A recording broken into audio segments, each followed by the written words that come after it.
Stellar Transformations, episode 72. Untuk melihat video selengkapnya, sahabat bisa kunjungi playlist yang telah Sabta Novel sediakan. Yuk mari, kita berimajinasi bersama dan masuk ke alur ceritanya.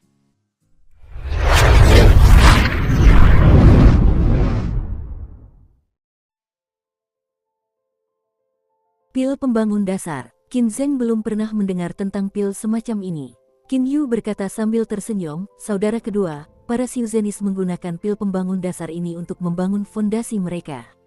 Jika orang biasa mengonsumsi dan menyerap pil ini sepenuhnya, mereka dapat memperkuat fondasi mereka dengan baik dan mencapai tingkat Xiantian. Pada dasarnya, kalian tidak perlu melakukan hal serumit latihan internal. Aku tak pernah menyangka ada pil suci seperti itu.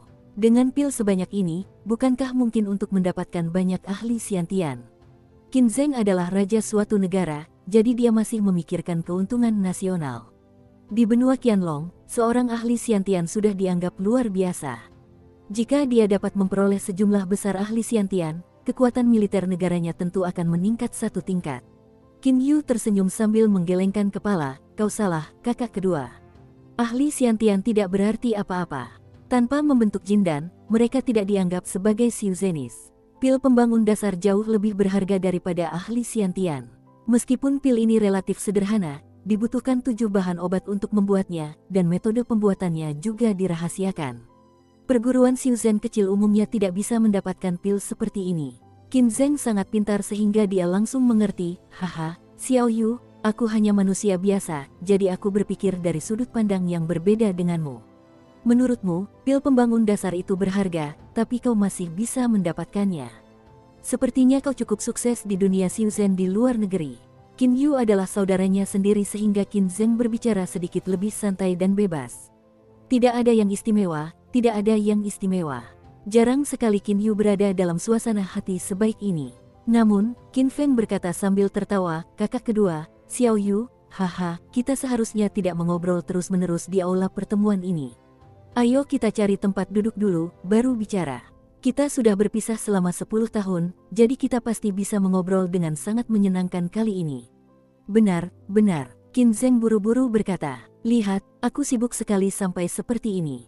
Baiklah, kita pergi ke paviliun 100 pejabat di Taman Kekaisaran dulu, baru bicara. Tiba-tiba Qin Zheng memerintahkan Kasim yang berdiri di dekatnya, manajer Wang, cepat kirim orang untuk memanggil permaisuri, para dayang, dan para pangeran serta putri saya ke paviliun 100 pejabat untuk bertemu paman ketiga keluarga kita. Selain itu, cepat undang juga adik ipar saya dan putri Feia. Baik, Yang Mulia. Kepala Kasim segera pergi menyampaikan perintah. Qin Zheng berbicara kepada orang lain secara formal, tetapi berbicara kepada saudara-saudaranya secara informal karena, pertama, ada ikatan persaudaraan yang erat di antara mereka, dan kedua, ia tahu bahwa Qin Yu adalah seorang Xiuzenis. Meskipun ia seorang kaisar, ia hanyalah seorang kaisar biasa. Dan Qin Feng juga seseorang yang akan mengalami kesengsaraan surgawi 4 dari 9. Hou Fei sedang mengobrol dengan Lier dan He Yu di satu sisi. Mendengar Qin Zheng berkata begitu, ia tiba-tiba tertawa terbahak-bahak sambil memegangi perutnya. Kakak, apa kau dengar apa yang dikatakan kakak keduamu, Kak? Dia punya seorang permaisuri, banyak wanita, dan banyak pangeran serta putri. Wah, banyak sekali orangnya. Tapi lihat dirimu, kau bahkan tidak punya istri. Kak Lier, kau harus membantu kakakku mencari istri kapan-kapan. Hou Fei tiba-tiba menoleh ke Lier dan berkata. Lier memukul kepala Hou Fei dengan ayunan lengan bajunya dan menegur, jangan mengolok-olokku, Fei Fei. Namun tak lama kemudian, ia tersenyum lagi dan menatap Qin Yu, kakak laki-lakimu yang pertama dan kedua sudah menikah dan punya anak, tapi kau belum punya apa-apa. Kapan kau akan mencari istri? Kalau kau benar-benar ingin aku membantumu, aku juga tidak keberatan. Menghadapi ekspresinya yang tampak tersenyum, Qin Yu menanggapi dengan menutup mulutnya. Melihat cara Qin Yu dan Lier berinteraksi satu sama lain, Qin Feng dan Qin Zheng tidak dapat menahan diri untuk saling bertukar senyum. Baiklah, Xiao Yu, ayo kita pergi ke paviliun 100 pejabat di Taman Kekaisaran dulu. Qin Feng tertawa terbahak-bahak. Setelah itu, ketiga bersaudara itu, Lier, Hou Fei, dan He Yu, menuju paviliun di Taman Kekaisaran bersama-sama. Setiap pengawal kerajaan yang sedang berjalan menatap Qin Yu dengan takjub. Qin Feng, Qin Zheng dan Qin Yu adalah saudara sedarah jadi mereka tentu terlihat sangat mirip satu sama lain. Melihat kaisar dan pangeran mereka pergi bersama seorang pria asing dengan begitu bersemangat dan dekat, tentu saja para penjaga sangat terkejut.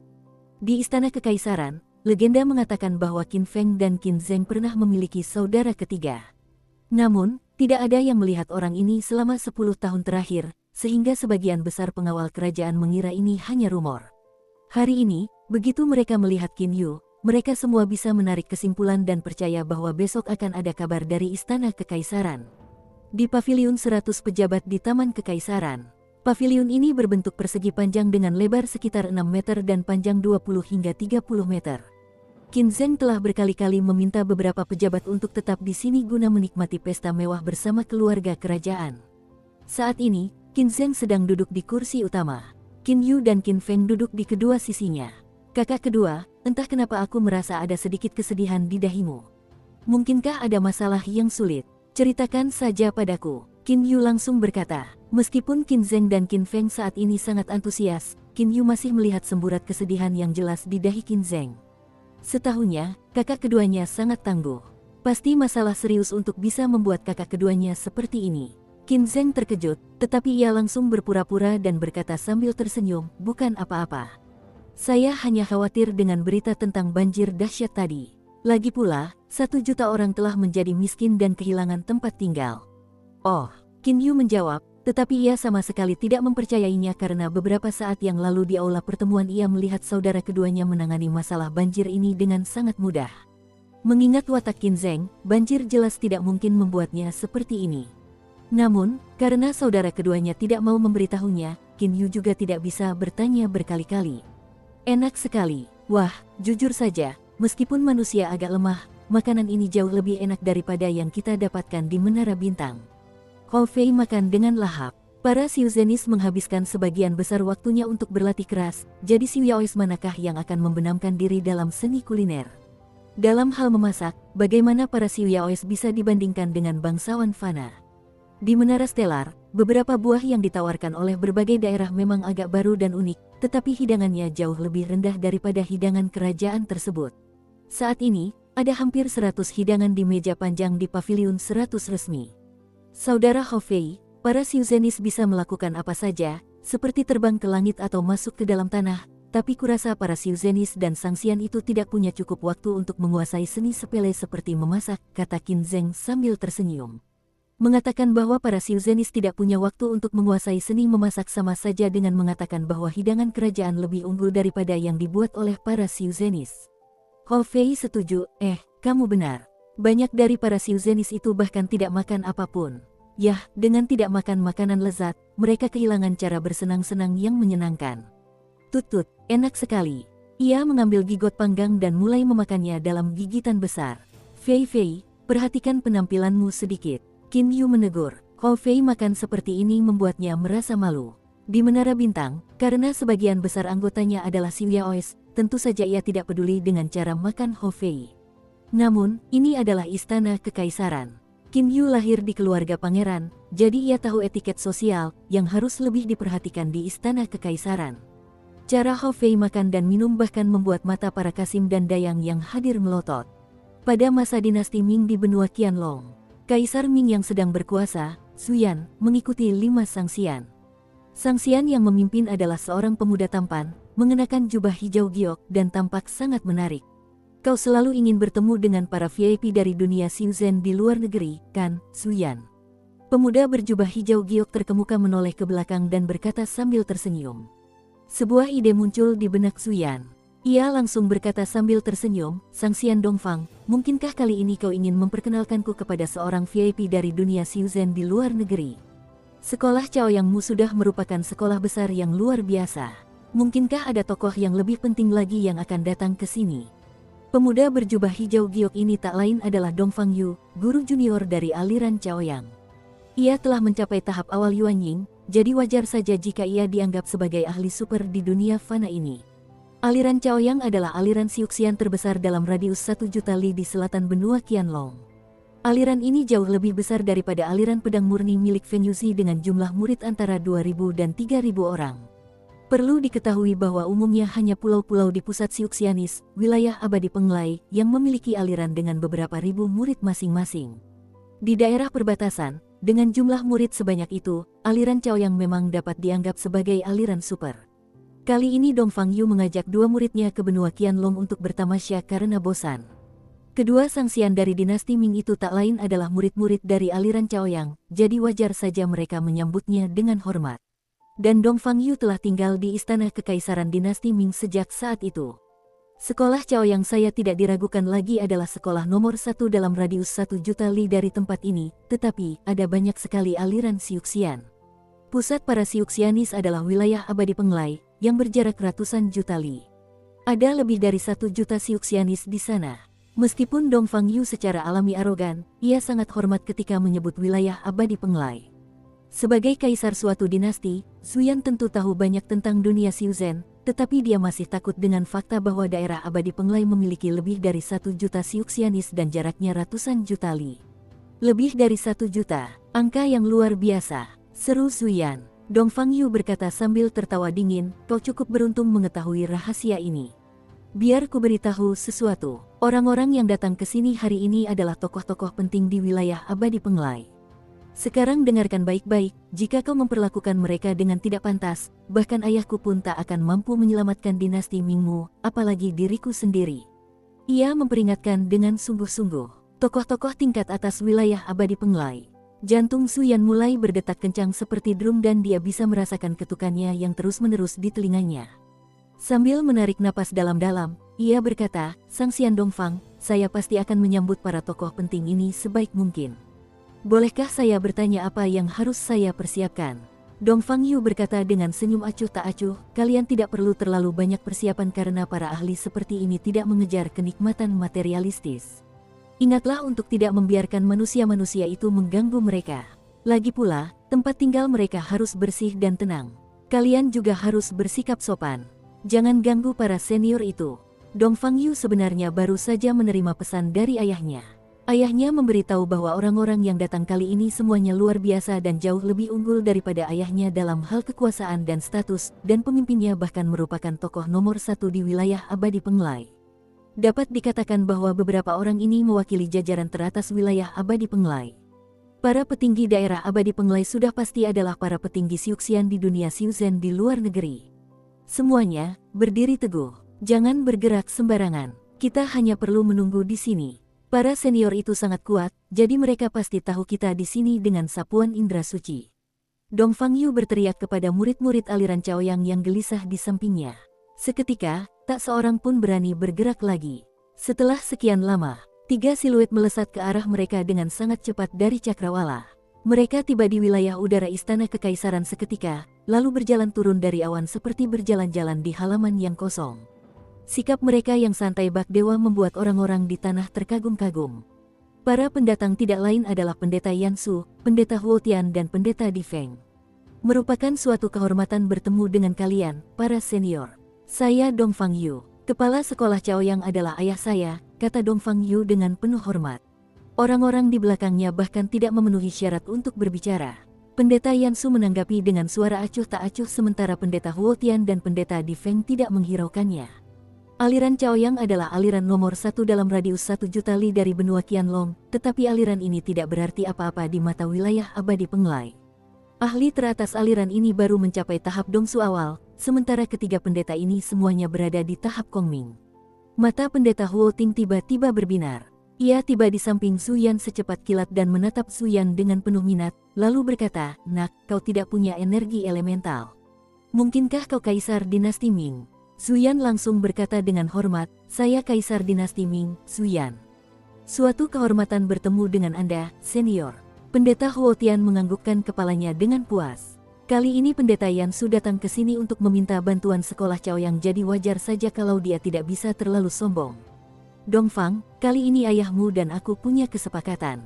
Dia akan segera mengirim 2.000 murid, 1.000 dari sekolahnya dan 1.000 dari sekolah-sekolah terdekat, ke benua Qianlong untuk aku pimpin. Aku yakin kau sudah tahu tentang ini, kata Pendeta Yansu dengan senyum acuh tak acuh. Dongfang Yu berkata dengan hormat, saya tahu tentang ini, senior. Sekolah Chaoyang saya merasa terhormat bisa bekerja untuk Anda. Pendeta Yansu mengangguk puas. Ini tidak mengherankan. Jika waktunya tidak terbatas, mengingat kekuatan wilayah abadi Penglai, memobilisasi 100.000 Siuxianis pun tidak akan menjadi masalah. Namun, sekarang ia membutuhkan sejumlah besar Siuxianis sesegera mungkin. Karena itu, ia harus mengirim pesan kepada kepala sekolah Chaoyang. Baiklah, Dongfang, kau hanya perlu menyiapkan tempat tinggal untuk kami bertiga dan tidak perlu memikirkan hal-hal lainnya, perintah Pendeta Yansu. Pendeta Huotian berkata sambil tersenyum, Pendeta Yansu, pergilah ke tempat tinggal kami dulu. Aku cukup tertarik dengan dunia fana ini, jadi aku akan pergi melihat-lihat bersama Kaisar Suyan.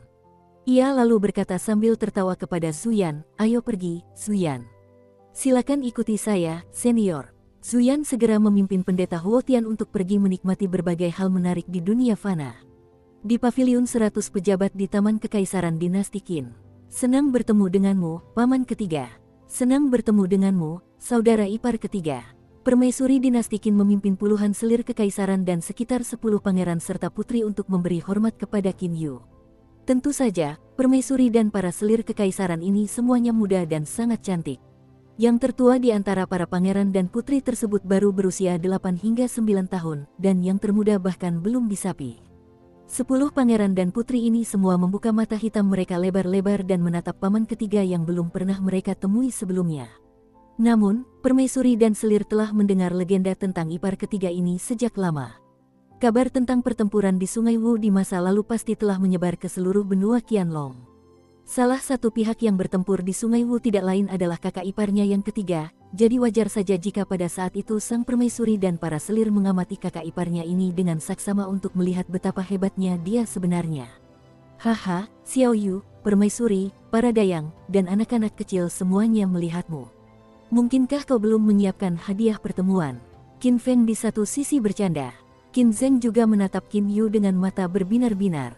Lier segera berkata sambil tersenyum, Qin Yu, semua orang melihatmu. Qin Yu terkejut, dia sama sekali tidak menyiapkan hadiah. Tapi keponakan-keponakan perempuan, dan ipar-iparnya semua menatapnya, dan parahnya lagi, mereka sangat banyak. Meskipun dia bisa membawa beberapa barang berharga, ada terlalu banyak orang di sini. Tiba-tiba sebuah ide muncul di benaknya. Ia teringat satu hal, dengan lambaian tangannya, 16 pedang terbang langsung melesat keluar. Adegan ini membuat Qin Zheng dan Qin Feng tercengang. Agar bisa terbang, ini pasti senjata suci. Mungkinkah hadiah pertemuan saudara mereka adalah senjata suci yang berharga ini? Anak-anakku, aku memberimu 16 pedang terbang ini sebagai mainan, kata Qin Yu sambil tersenyum. Qin Zheng, Qin Feng, permaisuri, dan para selir tercengang. Namun, mata ke-16 pangeran dan putri berbinar. Senjata suci diberikan sebagai mainan. Di benua Qianlong ini, senjata-senjata suci itu sangat berharga dan sebuah negara hanya memiliki 1 atau 2 senjata suci. Hah, kakak, kau bahkan bisa mengeluarkan benda-benda ini. Gumam Ho Fei. Hei Yu juga mengepakkan sayapnya dengan jijik. Qin Yu terkejut. Dukung terus channel YouTube Sabta Novel. Menara Bintang membentuk pasukan penjaga yang besar, sehingga wajar jika mereka harus membagikan senjata. Oleh karena itu, mereka mengumpulkan berbagai harta dan bijih dalam radius puluhan juta li dan memerintahkan para ahli seperti pemimpin regu dan penjaga untuk menempa pedang dan senjata terbang bersama-sama guna mempersenjatai bawahan mereka. Karena Qin Yu ahli dalam menempa, ia juga menempa senjata saat bosan, dan totalnya menghasilkan ribuan senjata suci tingkat rendah. Di cincin spasialnya, masih terdapat setumpuk besar pedang terbang tingkat rendah semacam ini. Kini, pedang terbang ini memang tak ada bedanya dengan mainan baginya. Xiao Yu, kau benar-benar tidak bisa melakukan ini. Bakatmu terlalu berharga. Baru pada saat inilah Qin Zheng benar-benar tersadar dari ketakutannya. Ketika senjata suci sudah sangat berharga bagi negara fana, betapa borosnya memberi 16 pedang terbang kepada beberapa anak sebagai mainan. Ini bukan apa-apa, tapi personalisasi darah. Mereka semua masih sangat muda, jadi aku akan membantu mereka. Jika anak-anak ini harus menggigit jari mereka akan sangat kesakitan, jadi Qin Yu menunjuk dan 16 sinar cahaya keemasan ditembakkan ke semua pangeran dan putri. Setelah itu, 16 tetes darah terbang keluar dari tubuh mereka dan menyatu dengan pedang terbang masing-masing. Kalau begini, pedang terbang itu pasti tidak akan melukaimu. Qin Yu mengangguk puas. Kalian semua harus ingat untuk tidak menggunakan pedang untuk melukai orang lain.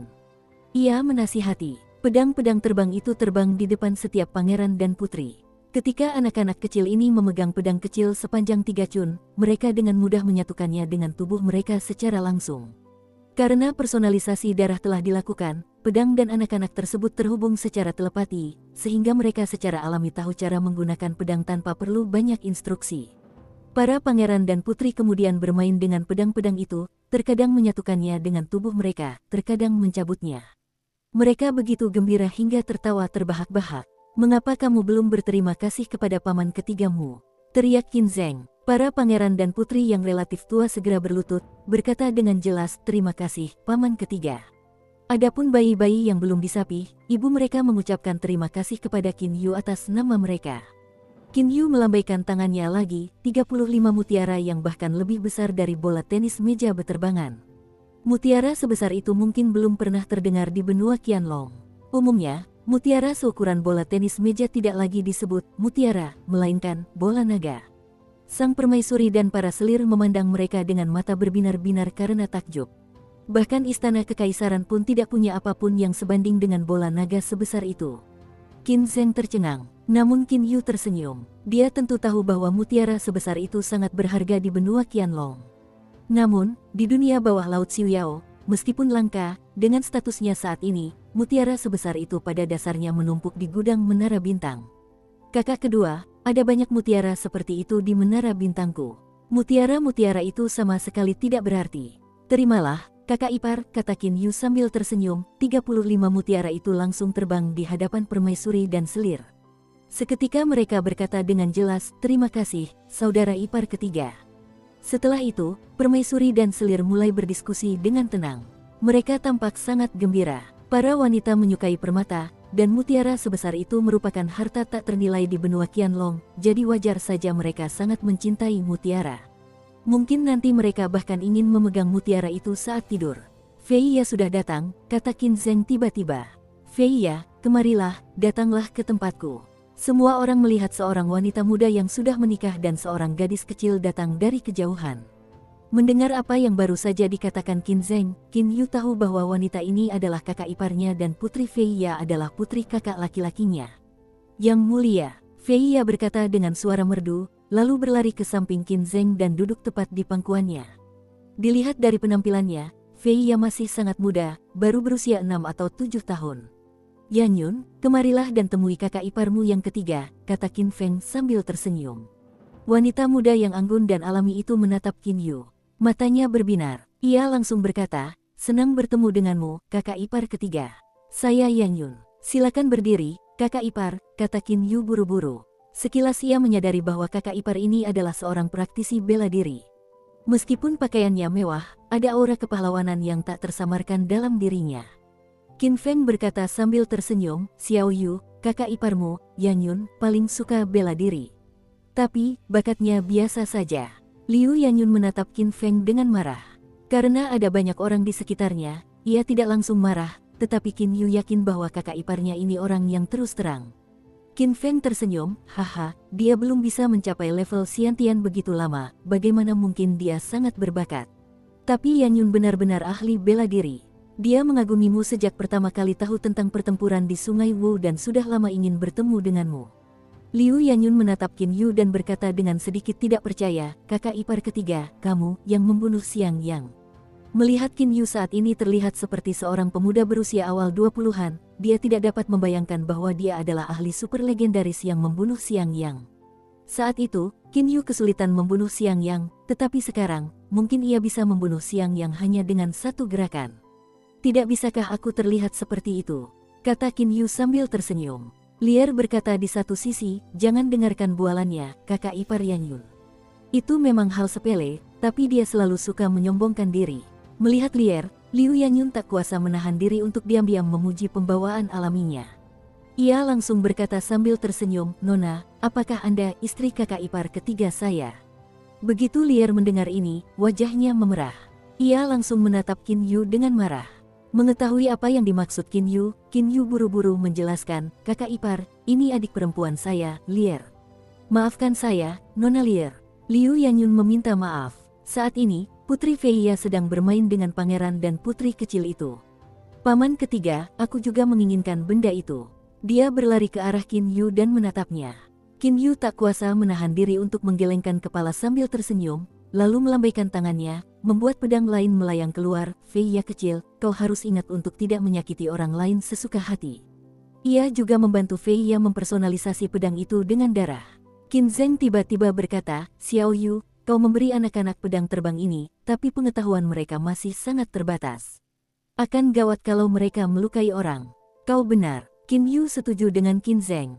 Ia langsung berkata, cara ini lebih baik.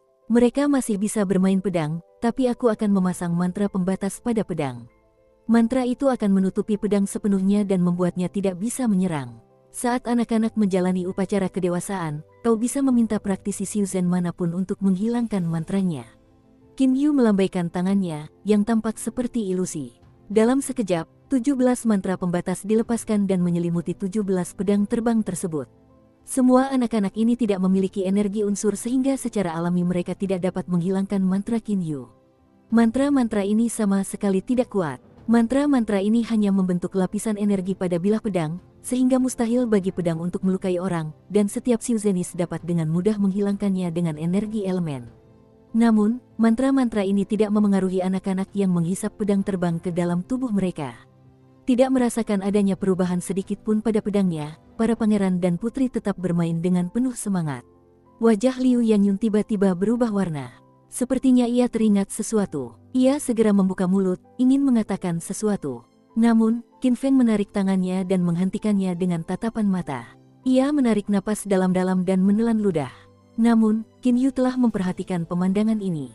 Ada apa, kakak? Kakak ipar, kalau ada masalah, cerita saja padaku, tanya Qin Yu sambil tersenyum. Qin Feng berkata sambil tersenyum, Xiao Yu, kakak iparmu melihat permaisuri dan para dayang diberi mutiara sebesar itu, jadi dia juga menginginkannya. Aku hanya takut kehilangan muka. Ada begitu banyak orang di sini, bagaimana mungkin dia meminta sesuatu seperti anak kecil? Ini bukan apa-apa. Qin Yu langsung mengeluarkan permata mata kucing yang besar. Aku lupa memberimu hadiah.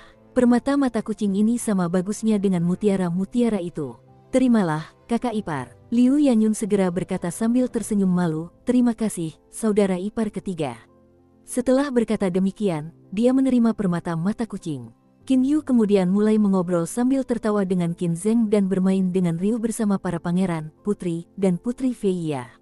Bahkan Lier juga mulai bermain dengan anak-anak. Meskipun suasana hati Qin Yu sedang sangat baik, ia sama sekali tidak menyadari ada sedikit kekhawatiran di mata Liu Yanyun setelah ia menerima permata mata kucing. Pada malam hari di hari yang sama, di kamar tidur rumah Pangeran Rui Feng, kakak ketiga bisa mengalahkan begitu banyak pedang terbang dalam sekali tarikan napas. Jelas statusnya telah meningkat pesat selama 10 tahun terakhir di dunia Xiuzhen di luar negeri. Dia pasti tidak akan peduli dengan senjata suci kelas menengah. Kenapa kau tidak memintanya? Tanya Liu Yanyun dengan sangat marah. Qin Feng berkata dengan frustrasi, Yanyun, apa yang ingin kau katakan? Liu Yanyun berkata, waktu itu di pavilion 100 pejabat, aku hendak meminta senjata suci kelas menengah untukmu.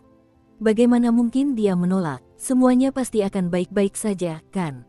Qin Feng menggelengkan kepala dan berkata, Yanyun, ada banyak hal yang tidak kau ketahui. Dilihat dari apa yang terjadi hari ini, Xiao Yu memang sudah cukup mapan di dunia Xiuzhen di luar negeri. Tapi, apa kau tahu karakter kakak ketigaku? Tanyanya tiba-tiba. Liu Yanyun mengangguk dan berkata, aku sudah mendengar kabar darimu sejak lama. Qin Feng berkata sambil mendesah, ya, dia teguh dan pantang menyerah. Meskipun dantiannya tidak memungkinkannya berlatih teknik internal, dia tetap berlatih keras menggunakan teknik eksternal dan menjadi ahli Xiantian eksternal pertama di benua Qianlong. Setelah itu, dia bergabung dengan para Xiuzenis. Kakak ketiga saya adalah orang yang pantang menyerah. Mengingat karakternya, saya yakin dia telah mampu menguasai wilayahnya sendiri di dunia Xiuzhen seberang laut yang berbahaya. Namun, saya lebih yakin lagi bahwa dia bahkan rela mengorbankan nyawanya demi saudara-saudara dan kerabat dekatnya. Sekarang Qin Feng agak gelisah, Yanyun, kalau kamu minta senjata suci kelas menengah, kakak ketiga pasti akan bertanya di mana senjata suci kelas menengahku. Bagaimana aku harus menjawabnya? Bisakah aku bilang begitu, aku tidak berguna jadi senjata itu direbut? Bisakah aku mengatakan itu? Yanyun, menurutmu aku bisa memberitahu saudara ketiga tentang ini? Mata Qin Feng bahkan sedikit memerah. Liu Yanyun membuka mulutnya, ingin mengatakan sesuatu, tetapi akhirnya dia tidak mengatakan apapun. Yan Yun, kejadian ini tidak bisa diungkit-ungkit. Begitu terungkap, mengingat karakter kakak ketigaku, dia pasti ingin tahu siapa yang merampas senjata suci kelas menengahku.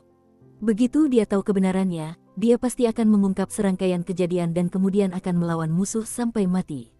Menghadapi orang-orang itu, bagaimana mungkin dia bisa bertahan hidup? Qin Feng menggelengkan kepala dan berkata sambil mendesah, kakak ketiga memang tangguh, tapi dia baru 10 tahun berkelana di dunia Xiuzhen di luar negeri. Meskipun dia punya fondasi, seberapa dalamkah itu? Aku tidak akan membiarkannya terluka apapun yang terjadi. Wajah Liu Yangyun dipenuhi kekhawatiran. Ia ingin mengatakan sesuatu, tetapi tidak tahu harus berkata apa. Tapi, bagaimana kau bisa mengatasi kesengsaraan surgawi 4-in-9 tanpa senjata suci tingkat menengah? Kau yakin bisa? Jauh lebih sulit melewati kesengsaraan surgawi 4-in-9 tanpa senjata suci tingkat menengah. Aku tidak ingin kau mati. Feng, aku benar-benar tidak ingin kau mati. Liu Yangyun memeluk Qin Feng erat-erat. Qin Feng memeluk istrinya dan berkata dengan senyum acuh tak acuh, hidup dan mati sudah tertulis di bintang-bintang.